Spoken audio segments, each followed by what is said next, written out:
सावन महीना चल रहा है। बहुत ही सुंदर गीत है। एक पत्नी अपने पति से विनती कर रही है कि आप मेरे लिए भी एक हरी साड़ी ला दीजिए। मैं भी हरी साड़ी पहनूंगी क्योंकि हमारी सारी सखियां पहनती है, मुझे अच्छा लगता है। मेरे पास नहीं है, मेरे लिए भी एक हरी साड़ी ला दीजिए। तो देखिए आप गानों के माध्यम से कैसे वो कह रही है अपने पति से।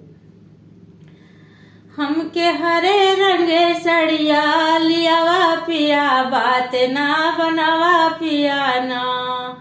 हमके हरे रंगे सड़िया लियावा पिया, बात ना बनावा पिया ना। कोनो चली ना बहान न तो बंद करब खाना, कोनो चली ना बहान न तो बंद करब खाना। तोरा समझब न कोनो मजबूरी पिया, केतनो जरूरी पिया ना। तोहरा समझब न कोनो मजबूरी पिया, केतनो जरूरी पिया ना। हमें हरे रंग सड़िया लियावा पिया, बात ना बनावा पिया ना।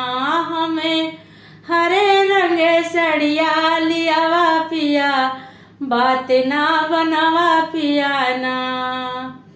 अगर सड़िया ना लियाइबा घरवा आई के पछतइबा, अगर सड़िया ना लियाइबा घरवा आई के पछतइबा, घरवा आई के पछतइबा, घरवा आई के पछतइबा। तोहरा से बनाई ले बदूरी पिया, केतनो जरूरी पिया ना। तरे तोहरा से बनाई ले बदूरी पिया, केतनो जरूरी पिया ना।